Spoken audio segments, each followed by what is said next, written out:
الحمد لله رب العالمين والصلاة والسلام على سيد المرسلين وعلى آله وصحبه أجمعين ومن تبعهم بإحسان إلى يوم الدين.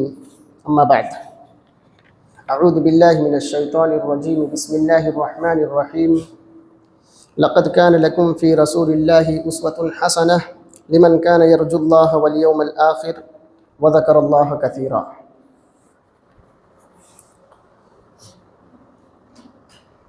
پچھلے درس میں یہ بات بیان کی گئی تھی کہ نبی کریم صلی اللہ علیہ وسلم کی سیرت کے کئی پہلو اور کئی گوشے ہیں. انہی میں سے ایک تربیت کا پہلو بھی ہے. یعنی آپ صلی اللہ علیہ وسلم ایک بہترین مربی اور بہترین تربیت کرنے والے تھے. آپ صلی اللہ علیہ وسلم نے نہایت عمدہ اور اچھے انداز میں اپنے صحابہ کرام رضوان اللہ علیہ مجمعین کی اصلاح اور تربیت کی ہے. اور اسی طرح سے گزشتہ درس میں تربیت کے 4 نبوی طریقے بیان کیے گئے تھے کہ آپ صلی اللہ علیہ وسلم اپنے صحابہ کی تربیت پیار اور محبت سے کیا کرتے تھے. اور دوسری بات یہ بیان کی گئی تھی کہ اللہ کے رسول صلی اللہ علیہ وسلم مواقع کا بھرپور فائدہ اٹھاتے تھے. کوئی موقع تربیت کا اللہ کے رسول صلی اللہ علیہ وسلم کو ملتا تھا تو آپ صلی اللہ علیہ وسلم اس سے بھرپور فائدہ اٹھایا کرتے تھے. اور اسی طرح سے ایک بات یہ بھی آئی تھی کہ نبی کریم صلی اللہ علیہ وسلم جب سختی کے حالات ہوتے تو آپ صلی اللہ علیہ وسلم سختی بھی کیا کرتے تھے. اور سوال و جواب کے انداز میں بھی آپ صلی اللہ علیہ وسلم اپنے صحابہ کی تربیت کیا کرتے تھے. تو آج کے اس درس میں بھی انشاءاللہ ہم یہ جاننے کی کوشش کریں گے کہ آپ صلی اللہ علیہ وسلم کس خوبصورت انداز میں اپنے صحابہ کی تربیت اور اصلاح فرمایا کرتے تھے. نبی کریم صلی اللہ علیہ وسلم کی تربیت کا ایک طریقہ یہ تھا کہ آپ صلی اللہ علیہ وسلم اصلاح اور تربیت میں تدریج اور ترتیب کا اہتمام فرمایا کرتے تھے. یعنی اسٹپ بائی اسٹپ اپنے صحابہ کی آپ صلی اللہ علیہ وسلم نے تربیت کی ہے. یکبارگی ساری ہدایات اور سارے احکامات صحابہ کرام رضی اللہ عنہم کے کندھوں پر نہیں لاتی ہے.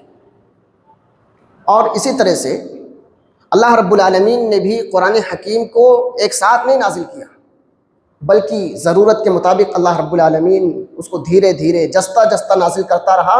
اور قرآن کو اللہ رب العالمین نے 23 سالوں میں 23 برسوں میں نازل فرمایا. تو تربیت میں تدریج ایک فطری اور ضروری چیز ہے. تربیت میں ترتیب ہونی چاہیے.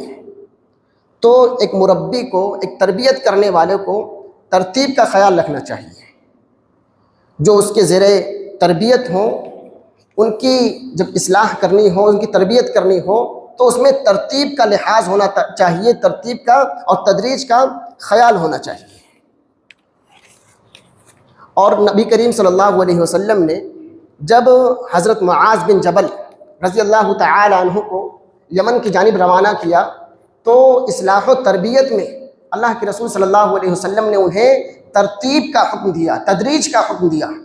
فرمایا انک تأتی قوما من اہل الکتاب فادعوہم الی شہادت ان لا الہ الا اللہ وانی رسول اللہ فإنہم اعطاؤوا لذلک فاعلمہم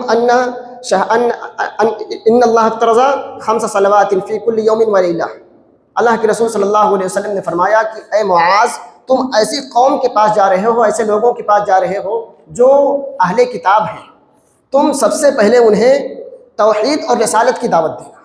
سب سے پہلے تم انہیں یہ بات بتلانا کہ اللہ رب العالمین کے علاوہ کوئی معبود برحق نہیں ہے اور محمد صلی اللہ علیہ وسلم اللہ کے رسول ہیں، میں اللہ کا رسول ہوں.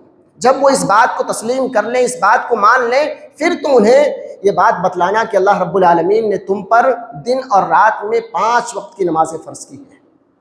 اور جب نماز کے پابند ہو جائیں پھر انہیں زکوٰۃ کا حکم دینا. تو یعنی تربیت میں ترتیب بہت ضروری ہے. اگر ہم چاہیں کہ کسی کے اندر خامیاں ہیں، کوتاہیاں ہیں، یک لخت ساری کمیاں، ساری کوتاہیاں ختم ہو جائیں تو یہ ممکن نہیں ہے. اور یہ تربیت کا طریقہ بھی نہیں ہے کہ کسی کے اندر کوئی خرابی ہے، کوئی کمیاں ہیں، اس کے اندر کوتاہیاں ہیں تو ایک ساتھ اس کی اصلاح کی جائے، اس کمیوں کو ایک لخت ختم کرنے کی کوشش کی جائے یہ طریقہ درست نہیں ہے، اس میں ترتیب ہونی چاہیے۔ اور ترتیب میں دو چیزیں شامل ہیں، ایک تو یہ کہ تمام چیزوں کی ایک بارگی تلقین نہ کر دی جائے، تمام ہدایات اور احکامات اس کے کندھے پر لاد نہ دیے جائیں، اور دوسری چیز ترتیب میں یہ بھی شامل ہے کہ درجات اور مراتب کا خیال رکھا جائے، یعنی جو اہم چیز ہے سب سے پہلے اس کی جانب توجہ دلائی جائے، جو درجات میں جس کا مقام اونچا ہے، پہلے ہے، سب سے پہلے اس کی دعوت دی جائے، اس کی جانب توجہ مبذول کرائی جائے۔ اس حدیث میں دیکھیے اللہ کے رسول صلی اللہ علیہ وسلم نے کہا کہ سب سے پہلے تم توحید کی دعوت دینا، اس کے بعد نماز اور زکوٰۃ کا حکم دیا۔ تو تربیت میں دو باتوں کا خیال رکھنا چاہیے، ایک یہ کہ تمام چیزوں کی ایک بارگی تلقین نہ کر دی جائے، اور دوسری یہ کہ اس میں جو اہم چیز ہو پہلے اس کی جانب توجہ دلانی چاہیے۔ تو ہمیں اس طریقے پر عمل کرنا چاہیے کہ جو ہمارے زیر تربیت ہیں ان کی جب ہمیں اصلاح کرنی ہو، تربیت کرنی ہو، تو دھیرے دھیرے اسٹیپ بائی اسٹیپ ان کی تربیت کرنی چاہیے۔ اس طرح سے اللہ کے رسول صلی اللہ علیہ وسلم اپنے صحابہ کی تربیت کیا کرتے تھے۔ اور آپ صلی اللہ علیہ وسلم کی تربیت کا ایک طریقہ یہ تھا کہ آپ صلی اللہ علیہ وسلم بعض کوتاہیوں کو نظر انداز کر دیا کرتے تھے۔ کسی سے کوئی چوک ہو جاتی، کوئی غلطی ہو جاتی، کوئی کوتاہی ہو جاتی، تو اللہ کے رسول صلی اللہ علیہ وسلم اس کو نظر انداز کر دیا کرتے تھے، اور آپ صلی اللہ علیہ وسلم اس بندے کی اچھائیوں کا تذکرہ کرتے تھے اور برائیوں پر پردہ ڈال دیا کرتے تھے۔ تو تربیت کا ایک طریقہ یہ بھی ہے۔ صحیح بخاری کی روایت ہے، فتح مکہ کے تیاری کے موقع پر اللہ کے رسول صلی اللہ علیہ وسلم کی خواہش اور تمنا یہ تھی، کوشش یہ تھی کہ فتح مکہ کی جو تیاری ہے اس کی خبر کہیں باہر نہ جانے پائے۔ لیکن اسی دوران حاطب ابن ابی بلتع رضی اللہ تعالی عنہ سے ایک لغزش ہو گئی، انہوں نے مشرکین مکہ کو خط لکھ دیا اور اس میں فتح مکہ کی تیاری کی خبر دے دی، لیکن وہ خط راستے میں پکڑا گیا۔ حضرت عمر رضی اللہ تعالی عنہ اس خط کو لے کر کے نبی کریم صلی اللہ علیہ وسلم کی خدمت میں حاضر ہوئے، نبی کریم صلی اللہ علیہ وسلم کے پاس آئے، کہا اللہ کے رسول صلی اللہ علیہ وسلم آپ اجازت دیں تو میں حاطب بن ابی بلتع رضی اللہ تعالی عنہ کی گردن مار دوں، یہ منافق ہو گیا ہے۔ آپ کی خواہش، آپ کی تمنا یہ تھی کہ فتح مکہ کی تیاری کی جو خبر ہے وہ باہر نہ جانے پائے، لیکن انہوں نے خط کے ذریعے اس خبر کو مشرکین مکہ تک پہنچانے کی کوشش کی۔ تو حضرت عمر رضی اللہ تعالی عنہ کی یہ بات سن کر کے اللہ کے رسول صلی اللہ علیہ وسلم نے فرمایا انہ شہد بدرا وما یدریک لعل اللہ ان یکون قد اطلع علیہ اہل بدر علی اہل بدر فقال اعملوا ما شئتم فقد غفرت لکم۔ فرمایا اے عمر، کیا تمہیں معلوم ہے حاطب بن بلتع وہ صحابی ہیں جنہیں بدر میں، جنگ بدر میں شرکت کا شرف حاصل ہے، وہ جنگ بدر میں شامل ہوئے ہیں، اور اللہ رب العالمین اہل بدر کے حالات سے بخوبی واقف ہیں۔ اس کے باوجود اللہ رب العالمین نے فرمایا کہ اعملوا ما شئتم فقد غفرت لکم۔ اہل بدر کے بارے میں اللہ رب العالمین نے فرمایا کہ تمہارا جو جی چاہے کرو، میں نے تمہیں معاف کر دیا ہے۔ تو اس نبی کریم صلی اللہ علیہ وسلم کا طریقہ کہ حاطب بن ابی بلتع سے ایک بڑی غلطی ہوئی کہ انہوں نے اس خبر کو جس کو نبی کریم صلی اللہ علیہ وسلم پوشیدہ رکھنا چاہتے تھے اس کو مشرکین مکہ تک پہنچانے کی کوشش کی، لیکن جب حضرت عمر رضی اللہ تعالی عنہ نے اللہ کے رسول صلی اللہ علیہ وسلم سے ان کی گردن مارنے کی اجازت طلب کی، تو آپ صلی اللہ علیہ وسلم نے ان کی اچھائیاں بیان کی، ان کی تعریف کی۔ تو اس طرح سے لوگوں کی تربیت ہو سکتی ہے کہ لوگوں کی غلطیوں پر پردہ ڈال دیا جائے اور اس کی اچھائیوں کو ہائی لائٹ کیا جائے۔ یہ نہیں کہ کسی سے کوئی غلطی ہو جائے، کسی سے کوئی چوک ہو جائے تو اس کی غلطی کو ہائی لائٹ کیا جائے، اس کو لوگوں کے درمیان بیان کر کے اس کو ذلیل اور رسوا کیا جائے، اس پر طنز کیا جائے۔ یہ طریقہ تربیت کا نہیں ہے، یہ نبی کریم صلی اللہ علیہ وسلم کی تربیت کا طریقہ نہیں تھا۔ آپ صلی اللہ علیہ وسلم اس کی اچھائیوں کو بیان کرتے تھے اور اس کی برائیوں پر، اس کی کوتاہیوں پر آپ صلی اللہ علیہ وسلم پردہ ڈال دیا کرتے تھے، اس سے نظر انداز کر جاتے تھے۔ اور اسی طرح سے ایک صحابی تھے، انہیں شراب پینے کی عادت تھی، وہ شراب پیتے، نبی کریم صلی اللہ علیہ وسلم کی خدمت میں انہیں حاضر کیا جاتا تو اس نبی کریم صلی اللہ علیہ وسلم ان صحابی پر حد قائم کرتے تھے، پھر دوبارہ شیطان کے بہکاوے میں آ کر کے پھر شراب پی لیتے. کئی بار اسی طرح سے ہوا. وہ نبی کریم صلی اللہ علیہ وسلم کی خدمت میں حاضر کیے گئے شراب پینے کی جرم میں. تو ایک مرتبہ ایک صحابی نے ان پر لعنت بھیجی کہ اس پر اللہ رب العالمین کی لعنت ہو، بار بار شراب پیتا ہے. اللہ کے رسول صلی اللہ علیہ وسلم ان پر حد نافذ کرتے ہیں، لیکن وہ اپنی عادت سے، اپنے اس لت سے باز نہیں آتا. جب انہوں نے ان پر لعنت بھیجی تو آپ صلی اللہ علیہ وسلم نے فرمایا لا تلعنوه فواللہ ما علمت انه يحب اللہ ورسولہ. کہا ان پر لعنت مت بھیجو، اللہ کی قسم میں جانتا ہوں کہ یہ اللہ اور اس کے رسول صلی اللہ علیہ وسلم سے بہت زیادہ محبت کرتے ہیں. دیکھیے ایک جرم ہے، ایک گناہ انہوں نے کیا ہے، شراب کے عادی ہیں، شراب بار بار پی رہے ہیں، لیکن جب ایک صحابی ان پر لعنت بھیجتے ہیں تو اللہ کے رسول صلی اللہ علیہ وسلم منع کر دیتے ہیں. اللہ کے رسول صلی اللہ علیہ وسلم ان کی اچھائی کو اجاگر کرتے ہیں کہ یہ وہ صحابی ہیں، بھلے شراب پیتے ہیں لیکن یہ اللہ اور اس کے رسول صلی اللہ علیہ وسلم سے محبت کرنے والے ہیں، یہ اللہ اور اس کے رسول صلی اللہ علیہ وسلم سے محبت کرتے ہیں. تو اس طرح سے تربیت ہونی چاہیے. آپ کی وسعت قلبی دیکھیے کہ ان صحابی کو اپنی شفقتوں کے سائے میں لے لیا. تو اسی طرح سے ہمیں بھی اپنے بچوں کی، اپنے شاگردوں کی جو ہمارے زیر تربیت ہیں ان کی تربیت کرنی چاہیے. ان سے کوئی غلطی ہو جائے، کوئی چوک ہو جائے تو ان پر طنز نہیں کرنا چاہیے. ان کو لوگوں کے درمیان اس خامی کو، اس کوتاہی کو بیان کر کے اس کو ذلیل اور رسوا کرنے کی کوشش نہیں کرنی چاہیے، بلکہ اس کی اچھائیوں کو اجاگر کرنا چاہیے اور اس کی برائی اور اس کی خامی کو اچھے انداز میں اس کو سمجھانا چاہیے، اس کی اصلاح کی ہمیں کوشش کرنی چاہیے. یہ نبی کریم صلی اللہ علیہ وسلم کا طرز اور طریقہ تھا. اور اسی طرح سے آپ صلی اللہ علیہ وسلم اصلاح و تربیت کرنے اور اپنی بات کو ذہن نشین کرانے اور مؤثر بنانے کے لیے مثالیں پیش کیا کرتے تھے. مثال کے ذریعے اللہ کے رسول صلی اللہ علیہ وسلم صحابہ کرام رضی اللہ عنہم کی تربیت کیا کرتے تھے. اس کی کئی ساری دلیلیں احادیث کے اندر موجود ہیں کہ آپ صلی اللہ علیہ وسلم جب صحابہ کو سمجھاتے تو مثالوں کے ذریعے سے، تشبیہ اور تمثیل کے ذریعے سے صحابہ کی اصلاح اور تربیت فرمایا کرتے تھے. اللہ کے رسول صلی اللہ علیہ وسلم فرماتے ہیں مثل الذی یذکر ربہ والذی لا یذکر ربہ مثل الحی والمیت. بخاری اور مسلم کی روایت ہے. آپ صلی اللہ علیہ وسلم فرماتے ہیں کہ جو اللہ رب العالمین کا ذکر کرتا ہے، ذکر و اذکار میں مصروف رہتا ہے، اور جو اللہ رب العالمین کا ذکر نہیں کرتا، اس کی مثال اللہ کے رسول صلی اللہ علیہ وسلم نے پیش کی کہ ذکر کرنے والا گویا زندہ ہے، اور جو اللہ کا ذکر نہیں کرتا وہ مرے ہوئے آدمی جیسا ہے، مردے جیسا ہے. تو اس طریقے سے نبی کریم صلی اللہ علیہ وسلم اپنے صحابہ کو سمجھایا کرتے تھے، ان کی تربیت کیا کرتے تھے. جب مثال کے ذریعے سے کوئی بات سمجھائی جائے، بتلائی جائے، تو وہ بات جلدی سمجھ میں بھی آتی ہے اور اثر انداز بھی ہوتی ہے. تو اللہ کے رسول صلی اللہ علیہ وسلم نے ذکر جو کرتے ہیں اور جو ذکر نہیں کرتے اس کو نہایت ہی اچھے انداز میں بیان فرمایا، مثال کے ذریعے سے صحابہ کرام رضی اللہ عنہم کو سمجھایا. اور اسی طرح سے بخاری اور مسلم ہی کی روایت ہے. آپ صلی اللہ علیہ وسلم فرماتے ہیں مثل الجلیس الصالح والسوء کحامل المسک ونافخ القیر، کہ اچھا دوست اور برا دوست، اس کی مثال اللہ کے رسول صلی اللہ علیہ وسلم نے اچھے دوست کی مثال عطر فروش سے دی اور برے دوست کی مثال لوہار سے بھٹی پھونکنے والے سے دی. یعنی اگر انسان اچھی صحبت اختیار کرے گا، اچھا دوست بنائے گا، صالح انسان کے ساتھ رہے گا، تو اللہ کے رسول صلی اللہ علیہ وسلم فرمایا اس کی مثال ایسے ہے جیسے عطر فروش کے پاس انسان جائے تو ہو سکتا ہے وہ اس کو ہدیہ دے دے عطر، یا پھر ہو سکتا ہے کہ وہ اپنے پیسے سے خرید لے، یا اگر وہ ہدیہ بھی نہ دے، خریدے بھی نہ، تو کم سے کم وہاں بیٹھ کر کے اس کو خوشبو ملتی ہے. اور برے دوست کی مثال ایسے ہے جیسے دھواں بھٹی پھونکنے والا، اس کے پاس انسان بیٹھے گا، چنگاری اڑے گی، کپڑے پہ آئے گی، کپڑا جل جائے گا، یا پھر وہاں سے جو دھواں اٹھے گا اس سے اس کی طبیعت متاثر ہوگی، اس کی طبیعت خراب ہوگی.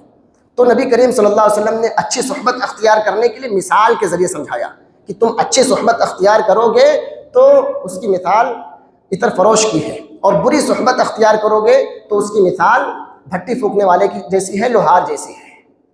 اور اسی طرح سے اللہ کے رسول صلی اللہ علیہ وسلم نے، ابو داؤد کی روایت ہے، آپ صلی اللہ علیہ وسلم فرماتے ہیں المؤمن مرآۃ المؤمن، کہ ایک مومن دوسرے مومن کے لیے آئینہ ہوتا ہے.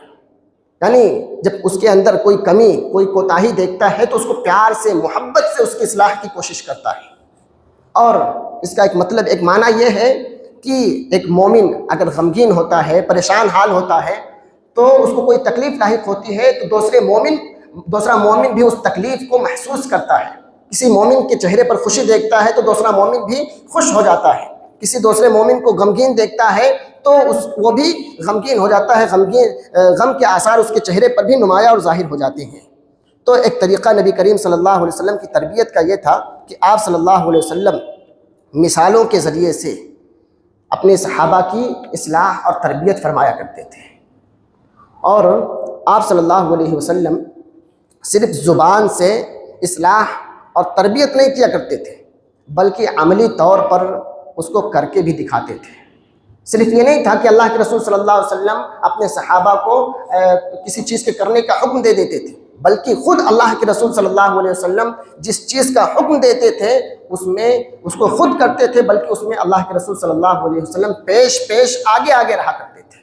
تو یہ بھی ایک تربیت کا طریقہ ہے کہ ہم اپنے زیر تربیت افراد کو کسی بات کا حکم دیں تو ہم خود بھی وہ کام کریں، وہ کر کے دکھائیں۔ کسی چیز سے روکیں تو ہم خود بھی اس کام سے رکیں، دور رہیں، اجتناب کریں۔ جیسا کہ آپ صلی اللہ علیہ وسلم نے اپنے صحابہ کو صبر کی تلقین کی، تو اللہ کے رسول صلی اللہ علیہ وسلم نے خود بھی صبر کیا۔ اللہ کے رسول صلی اللہ علیہ وسلم کی زندگی کا مطالعہ کیجئے، کفار مکہ نے، کفار قریش نے اللہ کے رسول صلی اللہ علیہ وسلم پر کیا کچھ نہیں ظلم ڈھایا، گالیاں بکی، انہیں ستایا۔ طائف کے گلیاروں میں نبی کریم صلی اللہ علیہ وسلم پر پتھر برسائے گئے، انہیں مارا گیا، کبھی نماز کی حالت میں اونٹ کی وجڑی لا کر کے ڈال دی گئی، لیکن اللہ کے رسول صلی اللہ علیہ وسلم نے صبر کیسے کرنا ہے کر کے بتلایا۔ اور اللہ کے رسول صلی اللہ علیہ وسلم نے اپنے صحابہ کو اس بات کی تعلیم دی کہ اللہ رب العالمین پر بھروسہ کیا جائے، اللہ رب العالمین پر توکل ہونا چاہیے۔ اور صرف اللہ رب العالمین نے زبان سے بات نہیں کہی، بلکہ توکل اللہ رب العالمین پر کس طریقہ ہونا چاہیے اللہ کے رسول صلی اللہ علیہ وسلم نے اس کو عملی طور پر بتلایا بھی۔ ایک مرتبہ اللہ کے رسول صلی اللہ علیہ وسلم کسی غزوے سے لوٹ رہے تھے، ایک درخت کے نیچے لیٹ گئے اور اپنی تلوار کو درخت سے لٹکا دیا۔ ایک بدو، ایک دیہاتی، ایک دشمن آیا اور اس نے وہ تلوار اٹھا لی اور نبی کریم صلی اللہ علیہ وسلم کے سامنے کھڑا ہو گیا، اور اللہ کے رسول صلی اللہ علیہ وسلم سے پوچھا، من یمنعک منی، اے نبی، اے محمد، اب تمہیں میرے ہاتھ سے کون بچائے گا؟ تو اللہ کے رسول صلی اللہ علیہ وسلم نے فرمایا اللہ۔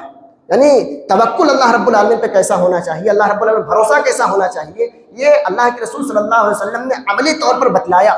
اور اسی طرح سے ایک موقع پر غار ثور میں اللہ کے رسول صلی اللہ علیہ وسلم اور ابو بکر صدیق رضی اللہ تعالی عنہ تھے، وہاں آپ کو تلاشتے دشمن پہنچ گئے غار کے دہانے پر۔ ابو بکر صدیق رضی اللہ تعالی عنہ نے انہیں دیکھا، کہا اللہ کے رسول اب تو ہم پکڑ لیے جائیں گے۔ تو اللہ کے رسول صلی اللہ علیہ وسلم فرمایا لا تحزن ان اللہ معنا، غمگین نہ ہو، غم نہ کرو، اللہ رب العالمین ہمارے ساتھ ہے۔ تو اللہ کے رسول صلی اللہ علیہ وسلم نے توکل اور اللہ پر بھروسہ کرنے کا حکم دیا، تو اللہ پر بھروسہ کیسے ہونا چاہیے اس کو کر کے بھی بتلایا۔ اور غزوہ خندق کے موقع پر ایک صحابی نبی کریم صلی اللہ علیہ وسلم کی خدمت میں حاضر ہوئے، کہا اللہ کے رسول صلی اللہ علیہ وسلم میں فقر و فاقے میں مبتلا ہوں اور میرے پیٹ پر پتھر بندھا ہوا ہے۔ تو اللہ کے رسول صلی اللہ علیہ وسلم نے ان سے کچھ نہیں کہا، ان کو سمجھایا نہیں۔ اللہ کے رسول صلی اللہ علیہ وسلم نے بھی اپنا کرتا اوپر اٹھا کر کے دکھا دیا، تو اللہ کے رسول صلی اللہ علیہ وسلم کے پیٹ پر 2 پتھر بندھے ہوئے تھے۔ تو اس طرح سے اللہ کے رسول صلی اللہ علیہ وسلم صرف زبانی طور پر تربیت اور اصلاح نہیں کرتے تھے، بلکہ اللہ کے رسول صلی اللہ علیہ وسلم اس کام کو کر کے بھی دکھاتے تھے۔ اور عمل کے ذریعے تربیت کی یہ 2 شکلیں ہیں، ایک یہ کہ ہم جو کہیں اس پر خود بھی عمل کریں۔ ایسا نہیں کہ ہم اپنے بچوں کو نماز کی تلقین کریں، نماز پڑھنے کے لیے کہیں اور ہم خود نماز کے لیے نہ آئیں، ہم خود جھوٹ بولیں اور اپنے بچوں کو جھوٹ سے روکیں، ہم نشہ آور چیزوں کا استعمال کریں اور اپنے بچوں کو ان سے روکیں۔ ایسا ممکن نہیں ہے، قول و فعل میں تضاد ہوگا تو بات مؤثر نہیں ہوگی۔ تو ہم اگر چاہتے ہیں کہ اچھی تربیت کریں تو ہم جس چیز کا حکم دیں خود پہلے وہ کر کے دکھائیں، اس پر ہم خود عمل کریں، اس میں ہم پیش رہیں۔ جس بات کا، جس اچھائی کا ہم حکم دیں ہم خود اس کام کو کریں، جس برائی سے اپنے بچوں کو، اپنے شاگردوں کو، اپنے ماتحتوں کو ہم روکیں، اس برائی سے خود ہم اپنے دامن کو بچا کر کے رکھیں۔ اور اس کا ایک مطلب یہ بھی ہے کہ اپنی بیان کردہ بات کو عملی طور پر کر کے دکھایا جائے۔ یعنی ہم اپنے بچوں کو اگر وضو کا طریقہ سکھا رہے ہیں تو صرف زبانی طور پر بیان نہ کرتے۔ اللہ کے رسول صلی اللہ علیہ وسلم عملی طور پر وضو کر کے اپنے صحابہ کی تربیت کیا کرتے تھے، انہیں وضو کا طریقہ بتاتے تھے، تیمم کا طریقہ کیا ہے اس کو بھی اللہ کے رسول صلی اللہ علیہ وسلم بتلاتے تھے۔ تو تربیت کا ایک طریقہ یہ بھی ہے کہ اس کو جو ہم کہیں اس کو عملی طور پر اس کو کر کے دکھائیں۔ وضو کا طریقہ ہے تو لے کر کے اپنے بچوں کو وضو کر کے بتائیں، نماز کا طریقہ سکھائیں تو پڑھ کر کے ان کو بتلائیں کہ نماز کیسے پڑھنی ہے، نماز کیسے شروع کرنی ہے، کیسے ختم کرنی ہے، نماز کے بعد کا اذکار کیا ہے، یہ ساری چیزیں ہم عملی طور پر ان کو کر کے بتلائیں۔ تو اس طرح سے اللہ کے رسول صلی اللہ علیہ وسلم اپنے صحابہ کی تلقین کیا کرتے تھے، ان کی تربیت کیا کرتے تھے۔ تو یہ 4 چیزیں میں نے آپ حضرات کے سامنے بیان کی۔ پہلی چیز یہ کہ نبی کریم صلی اللہ علیہ وسلم اصلاح و تربیت میں ترتیب کا خیال رکھتے تھے، یعنی اسٹیپ بائی اسٹیپ ان کی تربیت کیا کرتے تھے۔ اور دوسری چیز یہ کہ آپ صلی اللہ علیہ وسلم بعض کوتاہیوں کو نظر انداز کر دیا کرتے تھے اور ان کی اچھائیوں کو اللہ کے رسول صلی اللہ علیہ وسلم بیان کیا کرتے تھے۔ اور تیسری چیز کہ آپ صلی اللہ علیہ وسلم مثالوں کے ذریعے صحابہ کرام رضی اللہ عنہم کو سمجھانے اور ان کی تربیت کرنے کی کوشش کیا کرتے تھے۔ اور چوتھی چیز کہ آپ صلی اللہ علیہ وسلم صرف زبانی اصلاح نہیں کیا کرتے تھے بلکہ عملی طور پر اس کو کر کے بتلاتے تھے۔ تو اسے یہ طریقہ ہمیں بھی اپنانا چاہیے۔ اللہ رب العالمین سے دعا ہے کہ ہمیں نبی کریم صلی اللہ علیہ وسلم کی سیرت کو پڑھنے، سمجھنے اور اصلاح تربیت کے جو اصول ہیں، نبوی اصول، ان کو اپنانے کی ہمیں توفیق عطا فرمائے۔ آمین۔ وآخر الدعوانا ان الحمد للہ رب العالمین۔